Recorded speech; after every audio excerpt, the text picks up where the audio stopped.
Hello friends, today I'm going to do a book review of one of my favorite books, which is Confessions of an Advertising Man by David Ogilvy.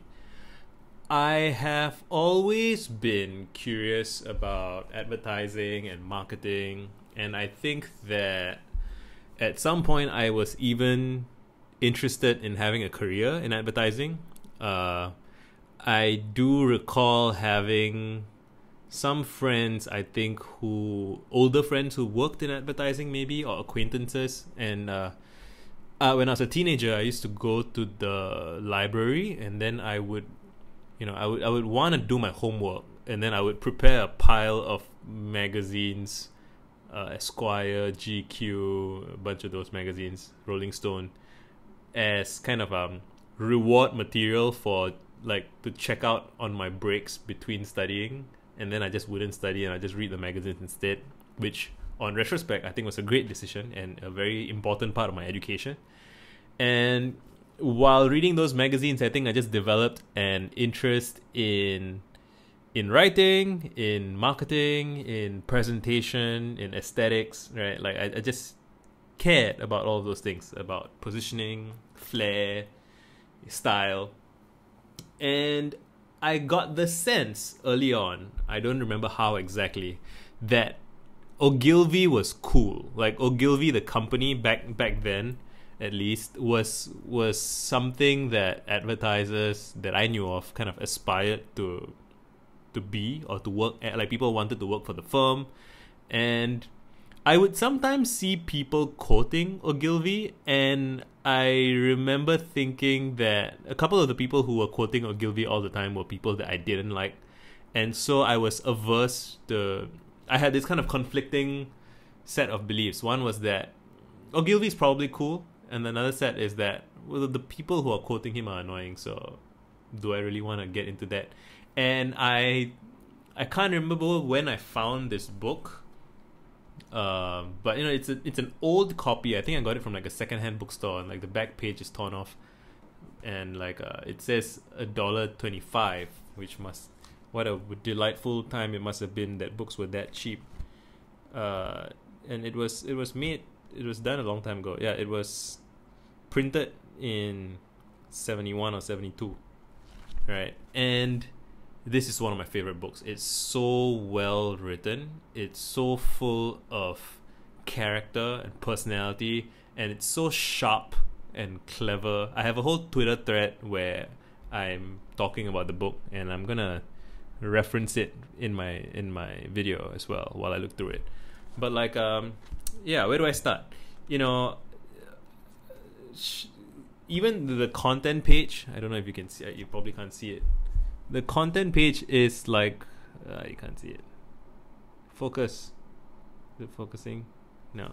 Let me just read it out. The content page is the first chapter is how to manage an advertising agency. Second one is how to get clients. Third, how to keep clients. How to be a good client. How to build great campaigns. How to write potent copy. How to illustrate advertisements and posters. How to make good TV commercials. How to make good campaigns for food products, tourist destinations. How to rise to the top of the tree, advice to the young, and should advertising be abolished. That's it. It's only 140 pages or so. It's a very short book, but it's so dense and it's so clear. Just reading this book made me realize what a great communicator Ogilvy must have been, what charisma he must have had, and it makes sense how he built one of the stronger brands around. And I revisit this just to enjoy his writing. He has this confidence about him that's grounded in experience and knowledge, and he also has a respect for the reader that I think not many authors have. He respects your time. He really just dives into stuff deeply and quickly and assertively, but with flair. And where do I start? Let me just run through my Twitter thread that I will also link in the comments, right? he has phrases. I made a botch of Oxford. I was too preoccupied to do any work and I was duly expelled. For the next 17 years, while my friends were establishing themselves as doctors and lawyers, I adventured about the world uncertain of purpose. I found his phrasing and his flair, the way he tells his stories is very, it doesn't feel patronizing, it doesn't feel self-indulgent, it just feels, to me, it feels honest, confident. There's a bit of showmanship, but it's not too elaborate or ornate. It's kind of firm, clear, crisp. He starts by talking about his experience as a chef, and he talks about how you should hire ambitious people and challenge them, how it's important that the head chef must cook well, how sincere praise from people with high standards wins precious loyalty. That a great sense of occasion is great for morale, and he tells the stories. Let me look up for the Mr. Petard gave us all a great sense of occasion. One evening, when I had prepared a souffle Rothschild with 3 liquors, he took me upstairs to the dining room and allowed me to watch the president, Paul Dome. I'm not sure what president this is. Watch the president eat it, and it was just the way he describes events. It's so. It's so compelling. You just want to be there. You want to hear what's going on. You just feel like you're learning something all the time. And it's just his phrases like, in the best establishments, promises are always kept, whatever it may cost in agony and overtime. Stuff like that. It's just really, I'm reading my notes about the book and I'm saying, I have to zoom out the quote. I was putting in quotes from the book, but I was basically quoting every other line because it's so short and snappy and every word is used really well, and he has this calm, measured confidence in knowing what he believes and why he believes it. So it's very competent. It's not, I've had conversations with people online where they say things like, how can you be so confident? That's arrogant and over certain.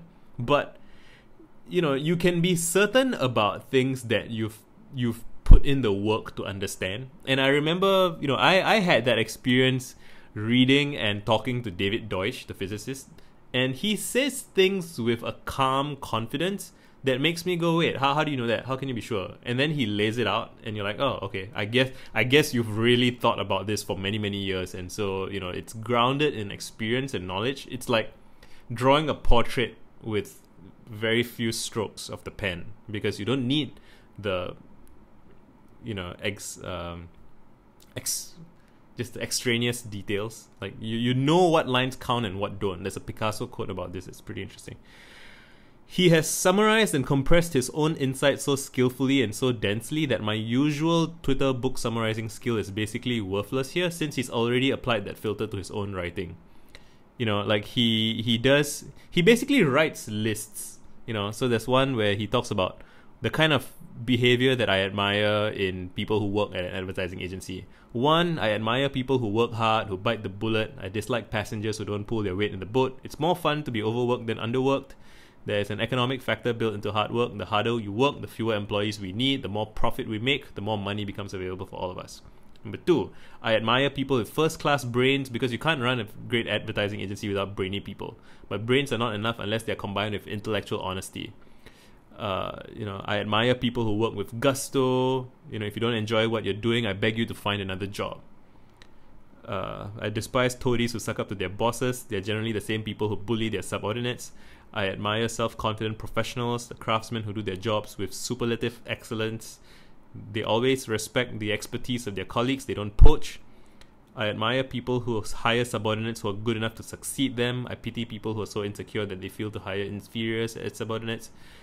And it's just people who build up their subordinates. It's just, I'm just saying words from the book, but the whole book is like this. It's very crisp. I have no ambition to proceed over a vast bureaucracy. That's why we only have 19 clients. The pursuit of excellence is less profitable than the pursuit of bigness, but it can be more satisfying. he established such a reputation for excellence that if he saw a remarkable ad anywhere, he would find out who wrote it and call them to congratulate them, and they would almost always ask him if he was hiring. So that was his hiring process. He would look for great ads in the papers or whatever, and he would call them up to congratulate them. And that's just, he would ask them to send him the best 6 advertisements and commercials they've written, and it reveals whether they can recognize a good ad when they see one, or if they're just an instrument of an able supervisor. So there's the intellectual rigor there in really wanting to be able to tell whether or not a person really understands what is good, why it's good. It's taste, right? He's hiring for taste. He's looking for people who have taste, and the way to figure out if a person has taste is to get them to show you more stuff and to explain why they like it. The business community wants remarkable advertising, but turns a cold shoulder to the kind of people who can produce it. That's why most advertisements are so infernally dull. Albert Lasker made $50 million partly because he could stomach the atrocious manners of his great copywriters. This reminds me of something Steve Jobs said about hiring great content people who make great content, and how you have to tolerate their idiosyncrasies. And because part of what makes the content great is that they have great taste and they don't compromise on their taste. So it's frustrating to work with them because they are so uncompromising. But that's how the good stuff comes out. The majority of businessmen are incapable of original thinking because they are unable to escape the tyranny of reason. Their imaginations are blocked. I'm only 16 pages in. How do I avoid tweeting every single passage in the whole book? Yeah, I'll link the thread so you can read the specifics. And I just want to spend the video talking about how he knows exactly what he wants. He's very independent. He articulates that he doesn't want a lot of money. He makes good money, but he doesn't want to be the biggest firm. He doesn't want to have the most clients or the whatever. I feel that he had taste and he had self-respect, and he wanted to honor those things. I resign accounts when I lose confidence in the product. It's dishonest for an advertising agent to urge consumers to buy a product which he would not allow his own wife to buy. He seems like he was genuinely an honest advertiser, and that is possible when you are so exacting about your taste, and you only work with clients that you respect and admire. And I've spoken to people who work in kind of mid-tier advertising firms, and they will say that they don't have that luxury, that they have no choice but to take on shitty clients or just underwhelming clients to pad up the expenses. I mean, to have money coming in. But when you do that, you lose the sharpness of working on the best things you can work on. Good ads aren't about what looks impressive, but what sells. It takes uncommon guts to stick to one style in the face of all the pressures to come up with something new every 6 months. Every ad, radio program, TV commercial, it's not a one-time shot, but a long-term investment in the total personality of the brand. I completely agree with this. It's about playing the long game and looking for people who want to build relationships with you over a long period of time. And you can outcompete almost everyone, like the vast majority of any market in my experience, by just deciding to, instead of trying to win this cycle or the next cycle or the next cycle, trying to win the long game. And then after like a few years or so, you'll start winning consistently. But that requires conviction. It requires a kind of faith in excellence, in believing that excellence will eventually be recognized. And I wouldn't say that I was unshakable in that faith, but I didn't want to live in a world where that wasn't true. So I didn't want to compromise. And it was very heartening for me to discover that there's another author. There's someone who was an author and a successful businessman who was building, a great business that was highly respected because of his taste, right? He talks about, in one headline, I used the word ineffable only to discover that I didn't know what it meant myself. He had this charming self-deprecation that it's disarming when it comes from like a successful founder CEO. What else?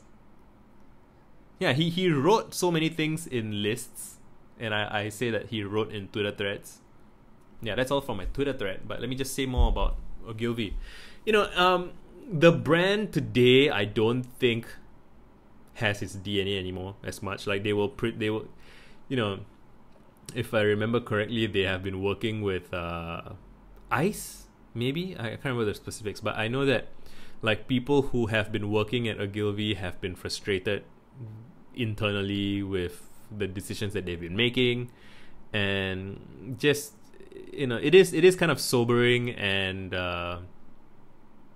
there's a reality check where a great founder can build a great company, but they can't guarantee that it will remain great after they pass and like a couple of generations on or whatever. It's just the resources are a certain way, the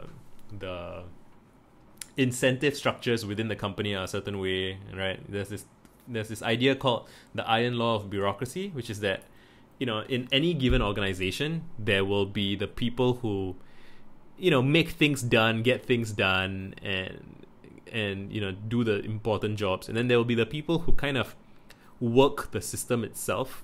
And in a long enough period of time, the people who work the system will end up in control of the system, because they can, they have all the numbers and they have all the facts and stats and whatever that justify them being in charge. Steve Jobs talked about this as well. He talked about how like there's product people and there's marketing people, and the marketing people are good at making the sales go up in the short run or whatever, but it's the product people who make really great products. And then when the marketing and sales or business development people end up in charge, they kill the golden goose basically by making decisions that are not in the long-term interests of the product. And just generally speaking, I find people so unambitious in the long run, right? Like people want to make money, people want to get promoted, people want to climb the ladder or whatever, but if you optimize for that, I'm just not a fan. And with each year that passes, I'm more comfortable in my convictions, even as it doesn't really get much easier to insist on them. Not just insist on them. There's a leap of faith involved when it comes to having convictions about your taste, and you can't quite prove it. And when you do succeed, people will be able to say that you got lucky, or there's like survivor bias or confirmation bias or whatever. But I found that that's the more fun place to live, and I believe that it's where you create real value. And you don't have to believe me now, but I believe that my personal journey is a testament to that belief and that faith. And it's not blind faith, it's grounded in taste, it's grounded in understanding what's good, and recognizing that people take a very long time to see what you see. And I feel like Ogilvy understood that. I feel like Steve Jobs understood that. There's a bunch of people who have taste. I'll probably make a separate video about taste. And even now revisiting this book, I'm like, he understood what was up. He like with my YouTube videos so far, I've been doing ad libs where I'm just rambling and there's no promise of I will teach you how to do something. But I know as a fact, as a marketing guy, back in the day when I used to do blogging for a software company, that how-to guides, for example, are just because they make bigger promises. If you deliver on that promise, first of all, people check it out more because there's a promise. And if you deliver on that promise, meaning you keep your promise that was quite broad in scope, big in scope, whatever, then you earn trust, and then you grow a lot faster if that happens, if you make promises and keep them. And I have been avoiding making overly big promises on YouTube so far, because video is not a medium I'm super comfortable with yet, and I don't think I can ad-lib answers to these questions. I think to answer questions well, I have to do a bit of research, and I have to write and edit and question and review and revise, which involves more work, right? Like the amount of time that goes into producing those things is more. But I do think that's what the second stage of my YouTube journey is going to be. So I'm going to make how-to videos effectively. And I have to thank Ogilvy, amongst others, for giving me a lightness in my step, in a sense, right? Giving me reducing the amount of stress and oppression I feel.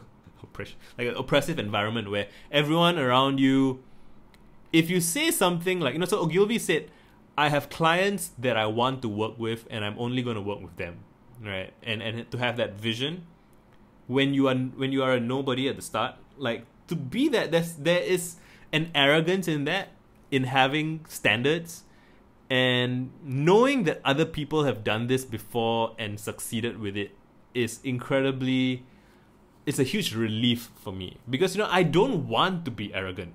I want to be correct, and I'm willing to do the work it takes to be correct. And there are people who conflate the desire to be correct, the desire to have standards, the desire to, aspire for the company of immortals. I think that's one of his phrases as well. Don't just try to be good, try to be great, like really great. Like don't just compete to win, this season's cycle or whatever. Like compete to echo through the stars, right? Heat, death, whatever aside. It's just be as great as you can be by your own taste and your own standards. And when I want to kind of sniff some of that good stuff, I go back and read Ogilvy again. He does, it is a book written in the 50s. I mean, he's a man of the 50s or something, and he does say some sexist shit, like if a husband and wife are working in the company together, eventually one of them, like they'll probably have a baby, and the wife will probably stay at home to raise the kids. Like, I don't think there's a ton of that. It's it's incidental occasionally here and there, but so look out for that if that's something that would bother you. But my friend Ming has this phrase, which is you eat the fish and you spit out the bones. Like, yeah, there's a lot of fish. So yeah, that's Confessions of an Advertising Man by David Ogilvy. I highly recommend it. Done.